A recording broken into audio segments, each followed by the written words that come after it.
31 जानेवारी 2026 पर्यंत सर्व निवडणुका घ्या, नोव्हेंबरपर्यंत ईव्हीएम मशीन्स पुरवा. स्थानिक स्वराज्य संस्थांच्या निवडणुकांबाबत कोर्टाचे आयोगाला आदेश. कुणबी प्रमाणपत्र देताना पूर्णपणे पडताळणी करूनच द्यावेत. खोडलेल्या किंवा खोट्या नोंदींच्या आधारावर प्रमाणपत्र मिळणार नाही. ओबीसी उपसमितीच्या चंद्रशेखर बावनकुळेंकडून स्पष्ट. खाडाखोड केलेले पुरावे देऊन कुणबी प्रमाणपत्राचं वाटप. खोटी कुणबी प्रमाणपत्र शोधण्यासाठी दुसरी समिती नेमली पाहिजे. पत्रकार परिषदेत पुराव्यांचा दाखला देत छगन भुजबळांची सरकारकडे मागणी. देवाभाऊंच्या नावे करोडोच्या जाहिराती कशासाठी? एका माणसाच्या नावे करोडो उधळता मग शेतकऱ्यांना प्राथमिक मदत का नाही केली? उद्धव ठाकरेंची टीका.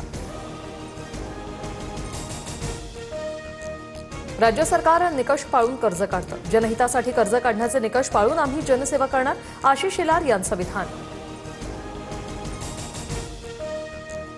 मागासवर्गीय शासकीय वसतिगृहातील विद्यार्थ्यांनी आणि विद्यार्थ्यांच्या भत्त्यात दुपटीने वाढ. आधुनिक संत्रा केंद्र उभारण्याच्या योजनेस 2 वर्ष मुदतवाढ. मंत्रिमंडळ बैठकीत निर्णय. मराठवाड्यातील 1,25,000 लाडक्या बहिणींचा लाभ थांबवल्याची माहिती. 65 वर्षावरील महिला आणि एका कुटुंबातील अधिक महिलांनी लाभ घेत असल्याचं उघड.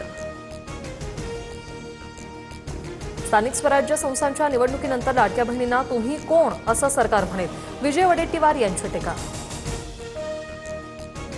मराठवाडा मुक्ती दिनानिमित्त उद्या फडणवीस बीड दौऱ्यावर. अजित पवार आजपासून बीडमध्ये मुक्कामी. बीड ते अहिल्यानगर मार्गावर रेल्वे सुसाट धावणार. अजित पवारांचं ट्विट. बेकायदेशीर बेटिंग ॲप प्रकरणात सोनू सूद आणि युवराज सिंहला ईडीचं समन्स. युवराजला 23 तर सोनू सूदला 24 सप्टेंबरला दिल्ली मुख्यालयात हजर राहावं लागणार.